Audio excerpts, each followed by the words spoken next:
Have you ever made mistakes in your life? Choices that led you down a dark path? Friends that have once betrayed you?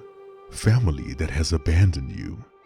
Maybe somewhere down the line you let people down that counted on you the most. How often do we wish we could right the wrongs we've done, wipe the slate clean, start afresh? However, for Ragnar Liefsson, the brave warrior knight turned werewolf, that choice wasn't so easy to make. For this tale is about honor, virtue, and the true meaning of sacrifice.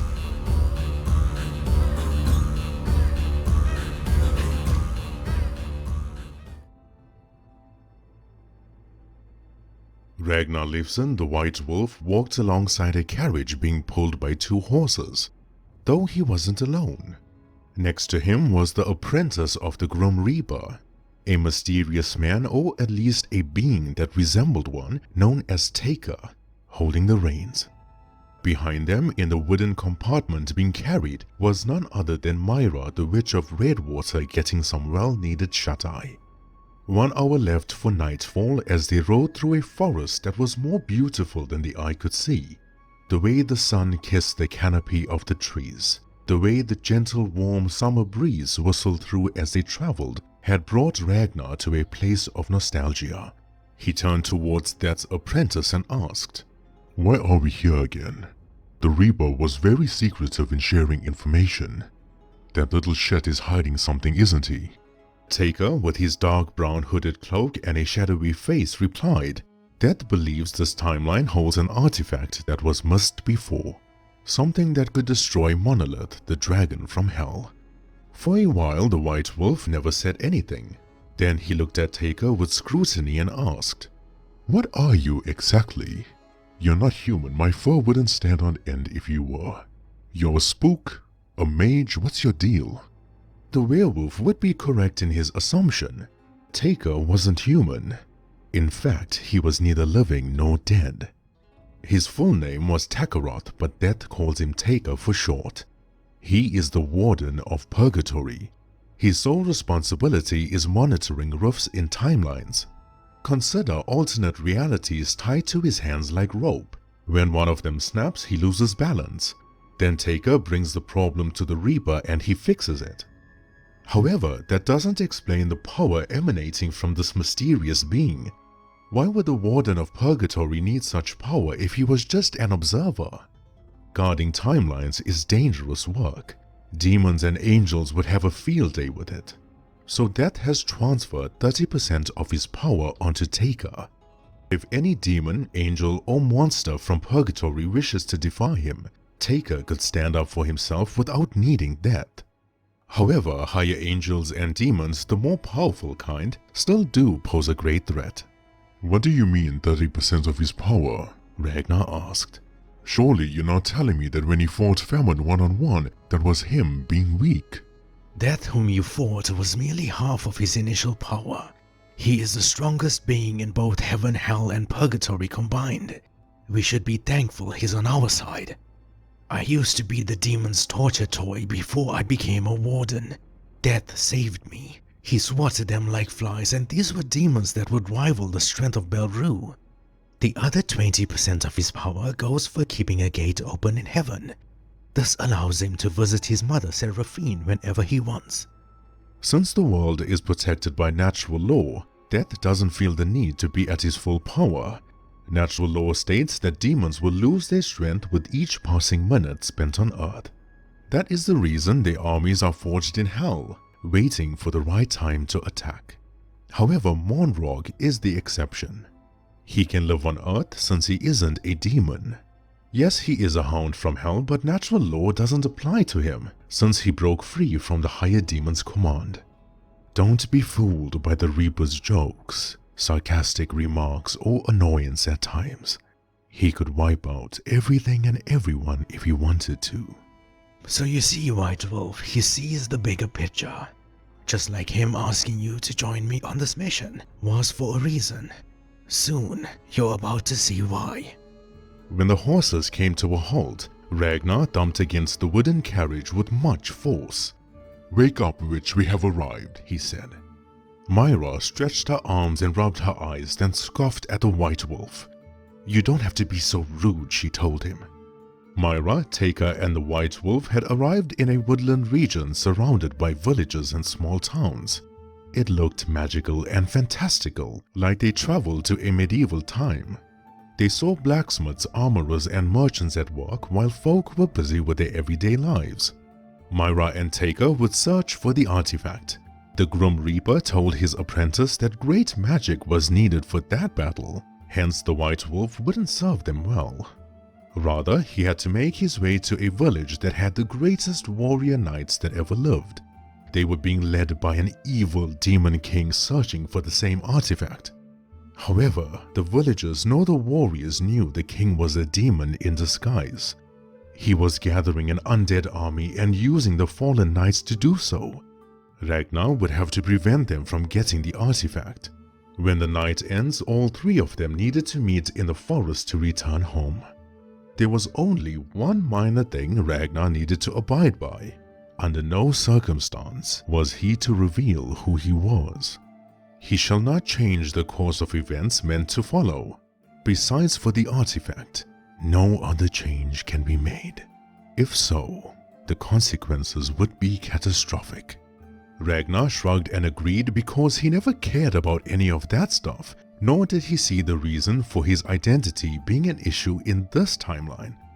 Unfortunately, there was no cloak or village clothes that could hide the titan Ragnar was, so he would have to be discreet. Werewolves were hunted in this land, not befriended.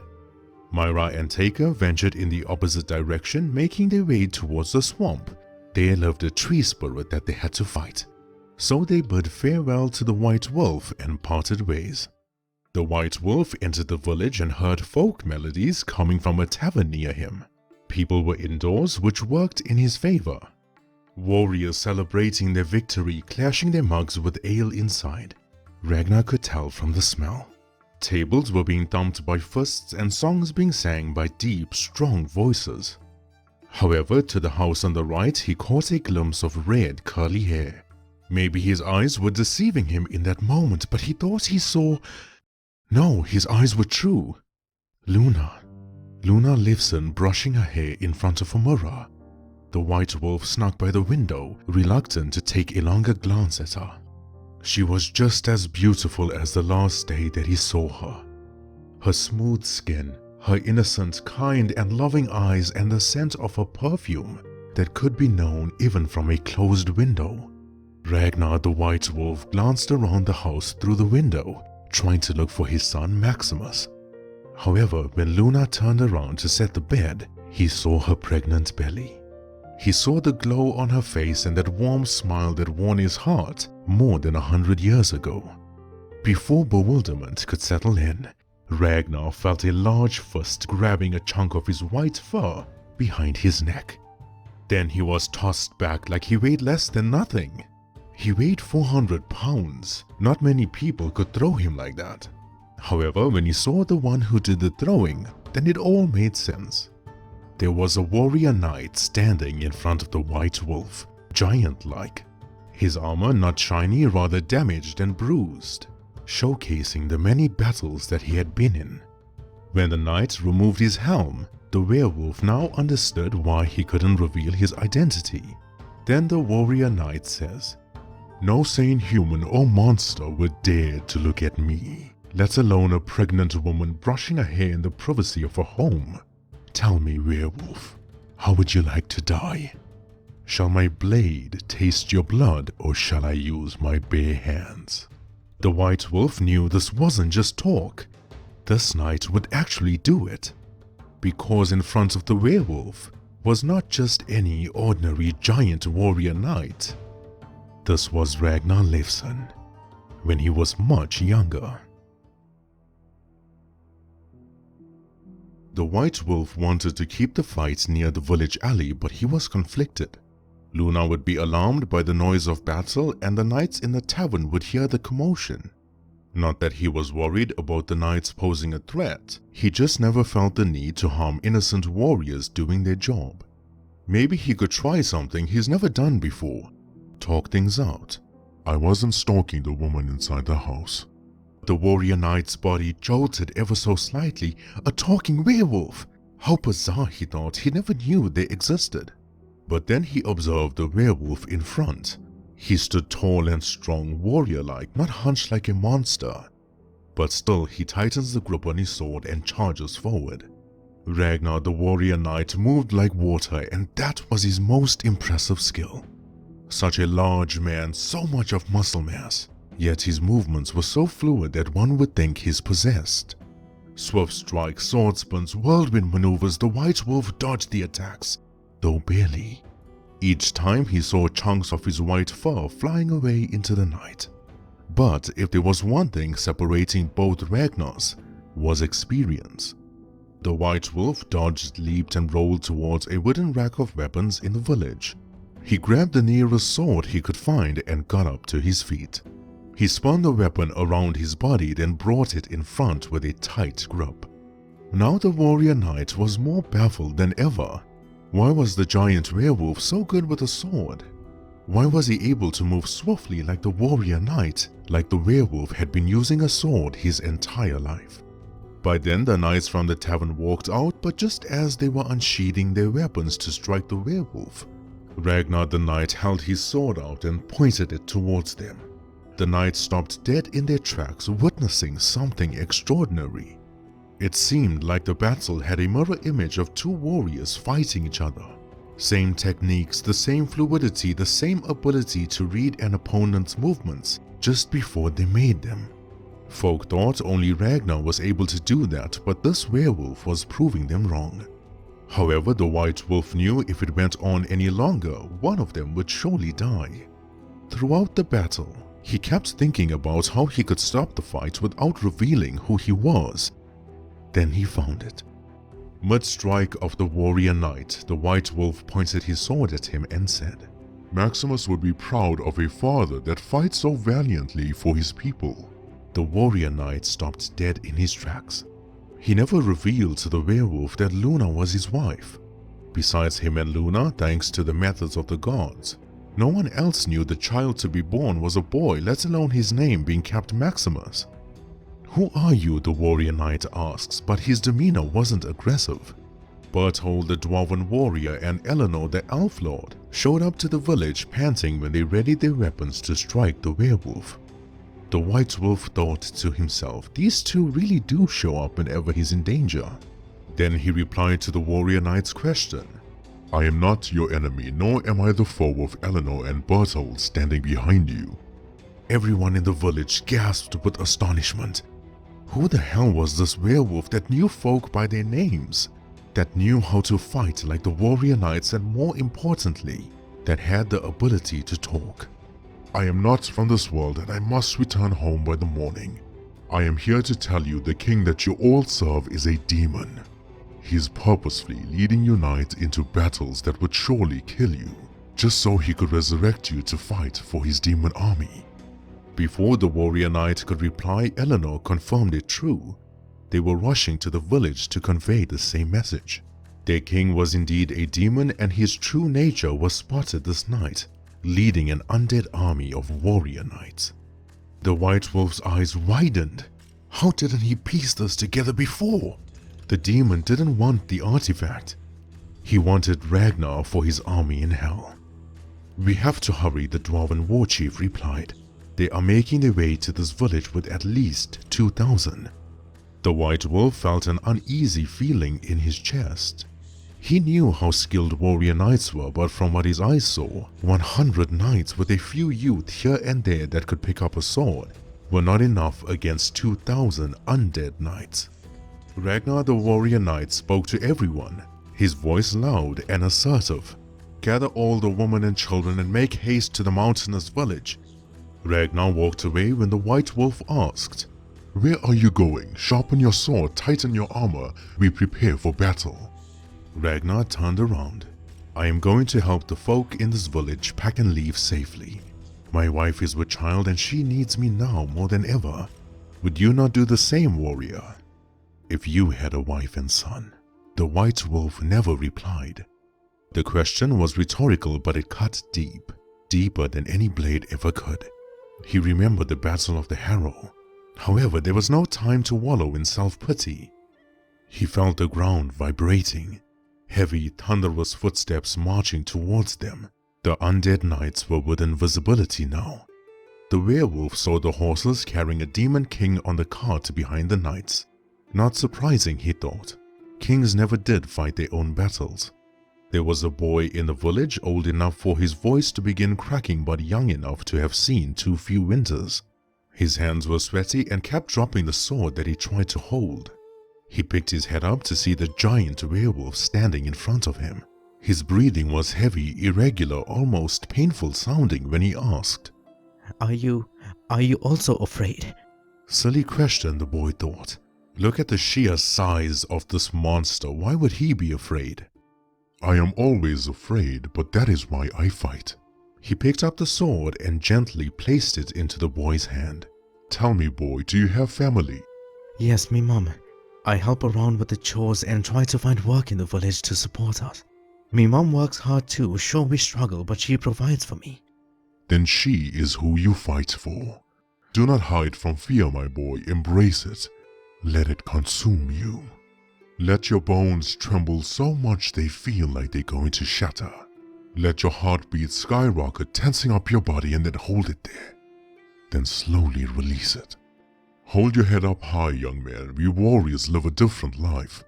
We do not have the luxury of living in fancy homes, nor work coming easy to us. Yes, we struggle, and yes, we fall, but we fight to keep our people safe. Remember, boy, you're half the age of a man in the city, but more of a man than any one of them. Your mother shall be waiting for you at the mountain pass to return from battle. Don't keep her standing out in the cold. The boy took a deep breath and exhaled slowly. His body immediately calmed down and the look in his eyes changed. This was the look of a man that would fight for his family. The knights gathered in the center of the village, using their shields to bang against their armor. They started off slow but increased the rhythm. They took formation like an impenetrable wall. Ragnar, the warrior knight, carried armor in his hand, pieces of it that were large and bulky. Wear this and you lead the charge, he told the werewolf. There's a warrior beneath this fur, that I know. Lead us into battle. Your heart longs for it, I see it in your eyes. The white wolf reluctantly took the armor. When the demon king dies, and he will die, you will become king. You shall lead your people in battle. The warrior knight replied, and every king should learn how to follow by example, so he can lead his people the same way. The white wolf donned the pieces of armor. He didn't feel empty anymore. He felt proud. Time has been generous to him to fight as a warrior once more, not only defending the village people but also Ragnar Liefsson and her unborn son, Maximus. And so the undead knights charged forward. They wore their armors just like before but no helms. Their faces skeleton-like, pale and eerie with glowing eyes. Whether they were fallen knights or creatures of hell, they were now being controlled by the Demon King and had to die. The White Wolf, Human Ragnar, the Warrior Knights, the Dwarven War Chief and Elf Lord fought valiantly. They moved with fluidity in unison. One knight alone slew down 10 undead knights, while Ragnar, the White Wolf, the Elf and Dwarf did much more. However, knights did fall. Good, strong, honorable men that fought till the very end were also lying on the battlefield.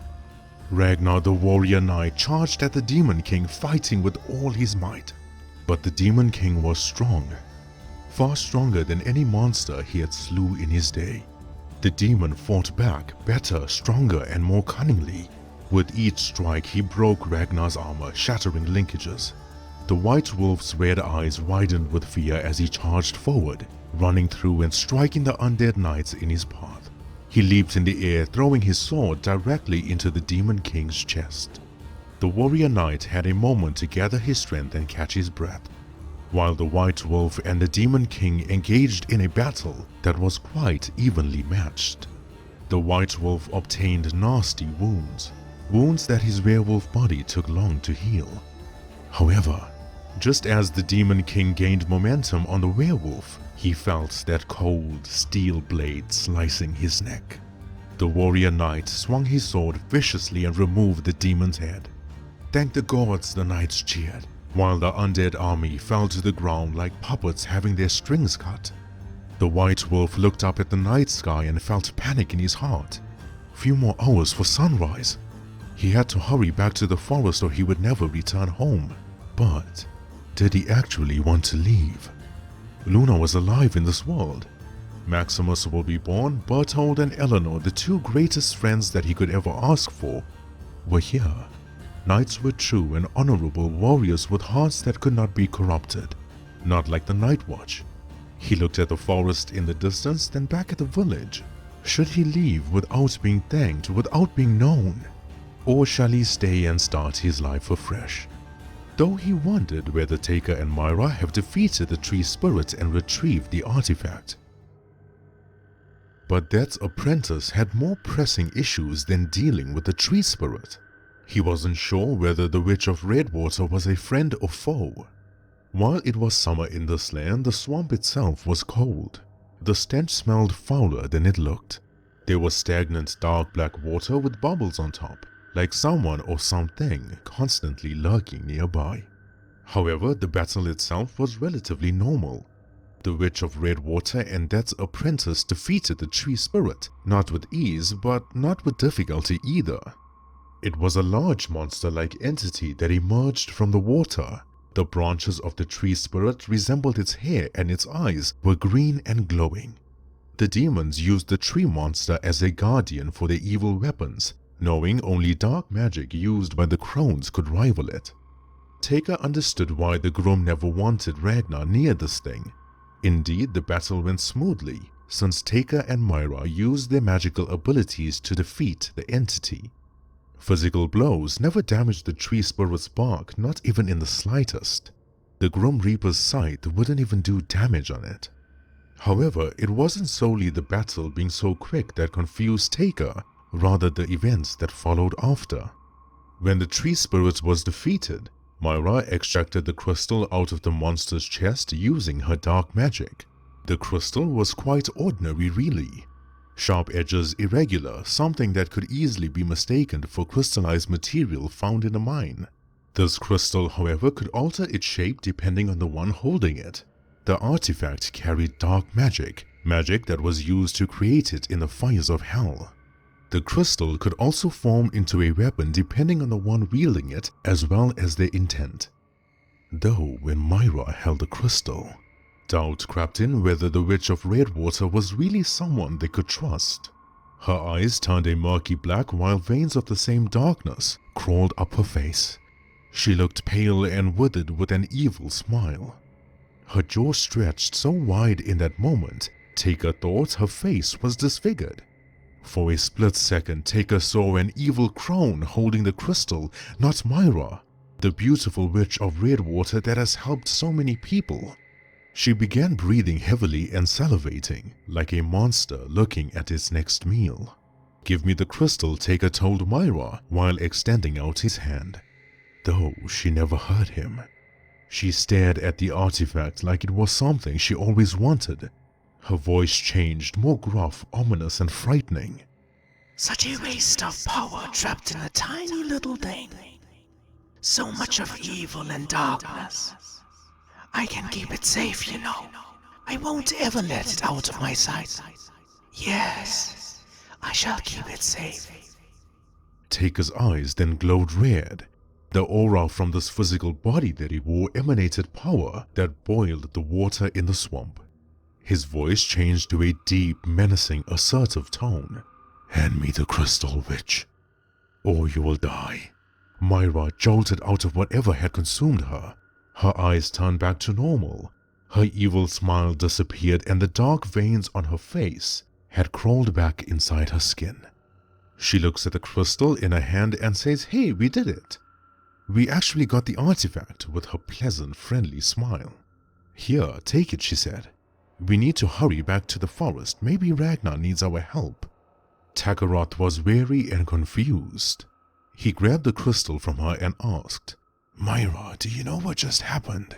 "Yes," she said. "We defeated the tree spirit. I took the crystal from its chest and now I gifted it to you." "Why?" Did something else happen? She asked. Taker squinted his eyes. Nothing, he said, just asking.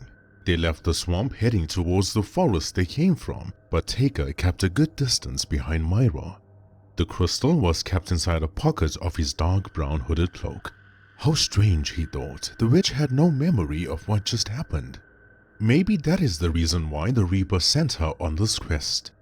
Maybe it was never about needing extra magic to defeat the tree spirit, rather confirming if something was true.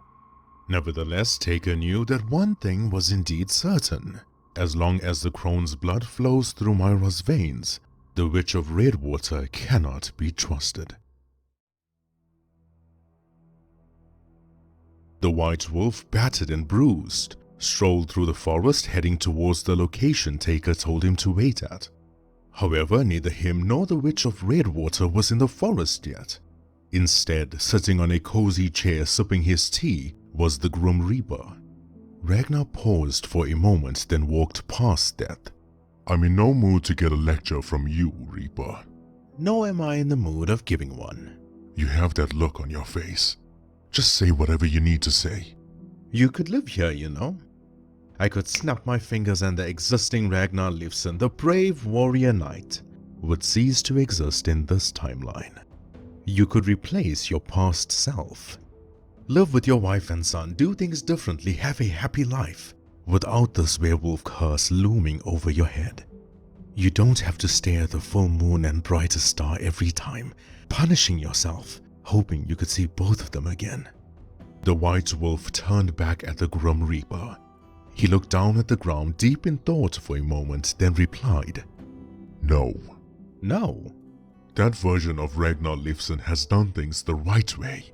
He made time for his wife. He took care of her when she was pregnant. He listened to others' advice, others that meant well. He wasn't a man that lived for battle, rather the battle lived inside of him.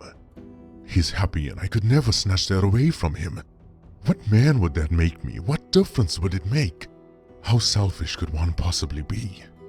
This werewolf curse wasn't the reason that parted me from my Luna. It was my foolishness for thinking she was with another man. If I stood by her side, I would have struck down those evil villagers with my sword. I could have snuffed out the betrayal from the Night Watch before it even happened. I could have cut the demon into a million pieces if my judgment wasn't obscure. Maximus would still be alive today. They called me the greatest warrior that ever lived, but I was weak in that moment. Being in this village, fighting alongside my younger self, showed me everything I needed to know. How can I change my mistakes when it was those same choices that show me how wrong I was? Sometimes you make your choice and never look back. I have to move on. I have to pick myself up and reshape the life I currently have, not wish upon another. No longer am I Ragnar the warrior knight, captain of the Night Watch. I am Ragnar the White Wolf, striving to fulfill my wife's dying wish. Rather than wishing I was at a different place and different time, hoping to switch lives with another, I have to try and make this life worth living for. I have paved my way through my entire life. I have picked up a sword when I was merely 10 years of age. I owe it to myself to rectify my own mistakes and fight with everything I have till the end. The Grim Reaper tossed the remaining droplets of tea from the cup onto the ground. Very well, my dear friend. If that is your choice, then I shall abide by it. Death spun his scythe as if the weapon never weighed 200 kgs, then sliced the air like it was covered by an invisible veil. Myra and Taker then joined them as they walked through the portal. Though at that moment Ragnar Liefsson, the warrior knight, had approached the white wolf. I know not who you are, he told the werewolf, though something about you makes me relate to you. There's so much of pain in your eyes, my friend. I hope that you find peace in the path ahead. From one warrior to another, I wish you an honorable death, so we can meet again in the fields that have no darkness. The white wolf shook the warrior knight's hand and bowed his head but never said a word. His nod of acknowledgement said more words than he ever could. And as he and the Grim Reaper walked through the timeline portal closing shut behind them, Luna, holding her pregnant belly, joined the warrior knight. "Who are you speaking to, my love?" she asks, resting her head onto his armor. Warmly, he embraced her, turning around, walking away when he replied, "Myself. I was speaking to myself." When the allies returned to the village of Harrow, Belru, the legendary werewolf, sat by the lake with Mornrog and Lancelot. Berthold the dwarf and Eleanor the elf were holding hands near Ragnar's home, but parted ways immediately when they saw the white wolf. They were shy, secretive, and embarrassed, like two teenagers that were courting each other on the sly. However, the Reaper wasn't his usual self. He was quiet. Too quiet. Taker sat with him, sharing what he witnessed with how Myra behaved when she held a crystal. That apprentice was concerned the Witch of Redwater might betray them. Maybe it had something to do with the crone's blood coursing through her veins. Indeed, this matter would usually raise concern, but Death never reacted the way Taker expected. "My lord, is everything okay?" If the Witch of Redwater betrays us, then I will deal with it when the time comes. For now, I must return to heaven. Will you join me? So Taker agreed as both Reaper and Apprentice walked away through another portal, while Ragnar, Myra, Eleanor, and Berthold regrouped with Belru, the Hellhound, and the Goblin. They soaked in the beauty of the night, the gentleness of the breeze blowing through the village, the stillness of the Harrow Lake in front. This felt like a peaceful rest after a stressful few days. Little did they know the horrors that lie ahead. The Grim Reaper and Taker traveled to a place in heaven. It was breathtakingly serene, a calm, gentle river flowing through the rocks next to a vast land of trees. There was an old woman sitting on a rocking chair in the forest outside her cozy house, knitting a sweater. This woman was Seraphine, the Grim Reaper's mother. Taker kept asking questions throughout their walk, but Death ignored him. The Grim was not okay. He was tense, nervous, and dare I say, scared of what was to come. Taker waited in the forest while the Grim Reaper spoke to his mother. Death was down on one knee, resting his head onto her lap like he was a child again. He sobbed uncontrollably, but his mother didn't. Oh, she was proud of him, like she knew it would always come to this. "Forgive me," he says over and over again. Taker never heard what was talked about, only that she told him how much she loved him, how much he shouldn't worry, and how she would see him again. The Grim Reaper walked away from Seraphine as his long black hooded cloak flapped in the wind. "We are closing this gate," he told his apprentice. "I can never return to this place until my mission is done. The 20% of my power that is used to keep this gate opened will now be returned to me." "But my lord, why? You get to see your mother in this place, you get to spend time with her. Why do this? Why now? Please, if it's power that you need, take what you have given me. I do not need it." "Because I have to move on, Takarot. I cannot have it both ways. Sometimes sacrifices are needed to make a change in the world. I can do that for the sake of humanity." "So why do you need your power? You're stronger than everyone as it is. Please, sire, let us reconsider this. Was it something Ragnar did in the world that we traveled to? Tell me, I will go back and change it." "More like something that he didn't do. What just happened was not how it was written. You and Myra would have been more than capable enough of retrieving the artifact. I put Ragnar there for a reason. He was meant to forsake this life and live in that world. He had everything that he wanted. The wish that I would have granted him, the thing that he clings onto and follows me in this quest. He could have had it without any struggle. He sacrificed that, Taker, and I cannot be upset with it. If anything, my respect for him has amplified. I'm afraid that I will not be able to defeat war.